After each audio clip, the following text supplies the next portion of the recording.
I can't hear anything. I can't hear.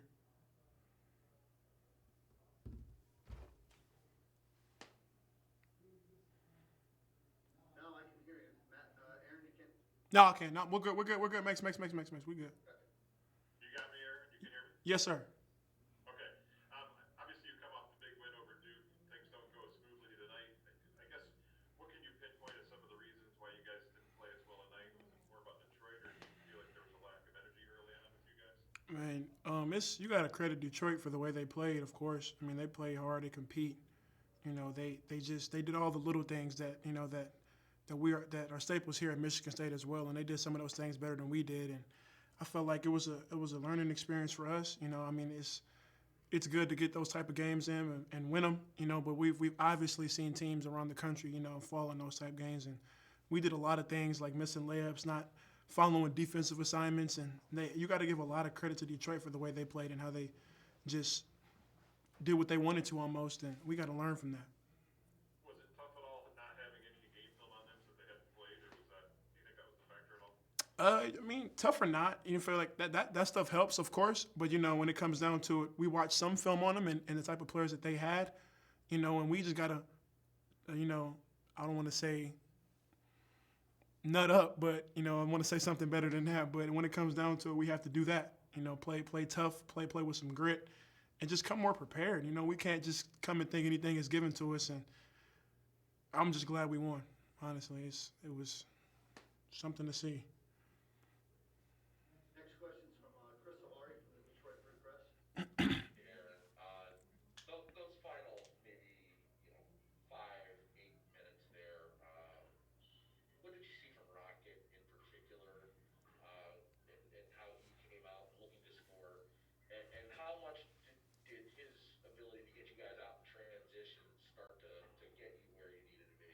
Man, he was dynamite, in a lot of different areas, scoring in the half court, setting guys up, getting guys open shots, and he was just everywhere. He was guarding their best player. He was scoring for us and doing things. I mean, I was in foul trouble on the bench, but I mean, just watching on the bench and then coming in and trying to contribute in those last minutes, he was huge for us, and he's growing a whole lot, man. And the sky's the limit.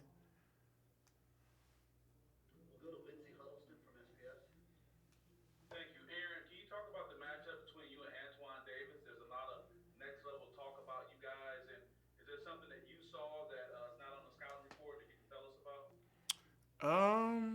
He's a competitor. You can't teach those types of things, and it's tough to measure. You can kind of gauge it from your seat or from guys on the sideline and what you see, but on the court, man, he's a guy that's gonna compete and give it his all, man, and that's somebody I want to go to war with if I'm on the team with him.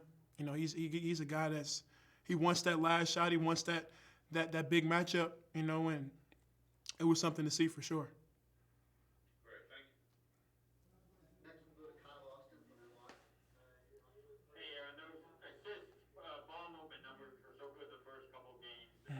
How have teams been able to kind of slow that down? How can you kind of get that going again this year? We can get that going with making more shots, making layups. We missed a lot of layups in the first half, and even in the second half as well. Shots just weren't going in, and it's a combination of things. The ball has to move faster. The ball can't stick in our hands, and when we do that, I feel like we're a tougher team to guard. It's just something that we have to focus on, and really try to put it in our games and put it in our minds for the game at hand. Next question's to Jana Bardell from the State News. Hi, Aaron. So, in a game like this, when you guys are trailing and maybe losing some energy, especially without the fans here, how do you guys kind of bring the energy back to the team and work together to bring the energy back and the game back in your hands? Starts on the bench. It really does. The guys on the bench that have to make up for the fans. We have to come up with our own chants, come up with our own energy, and just make the people on the court feel that. And I felt like we did a good job of that, even though times were hard. And in the midst of tough games like that, the bench has to be there, and I felt like we really were. We'll go next to Mike Lyson from Voice TV. Other teams are going to wrap up with. Coach Izzo warned you guys going into this game. He said you have to take these guys just as serious as they did Duke. Was that something? I mean, why did that sort of fall a little bit upon deaf ears in your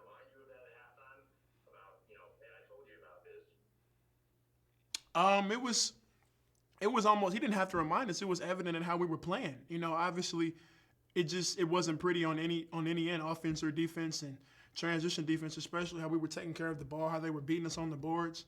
You know, just all the hustle things. I felt like the growth of our team is dependent on how much we listen to Coach Izzo and hold each other accountable. You know, I feel like he always says the player coach team is the best coach team, and you know, I tried to hold guys accountable, even me when I wasn't doing the right things. And you know, he's Coach Izzo coaches and he says a lot, but I feel like the biggest steps we can take is, can we see that from being in the game? Can we see that on the bench and make those corrections? And I felt like we stepped up in halftime and held ourselves accountable. You know, I stepped up and said, hey, I missed this assignment, or hey, like I missed this layup, I did this and that. And even though the second half of the beginning of it wasn't as sharp, but we still, you know, took ownership for what we did and we were responsible for it. And man, I'm happy we won in this growing moment. Last question for Aaron will be from Chris Solari from the Detroit Free Press. I'm going to defer to Audrey on that last one. Fair enough. Audrey, last question for Aaron? From the gentleman? Yeah. We just curious. Obviously, Julius had a major impact in the Duke game coming off the bench tonight. He does the same thing for you guys. Where is, I don't want to say that we're surprised by this, but what kind of impact can he continue to make, and how big of an impact did he make for you tonight? He can continue to grow. You know, he's a guy that just comes in and does all the little things, and he's a guy that I want to go to war with every time. You know, he's going to get that rebound. He's going to get that. He's going to dive on the floor. He's going to make that cutout. And then he's going to, on the offensive end, you know, he's going to make a nice poster. He's going to, you know, make that mid-range jump shot. He's going to set a hard screen.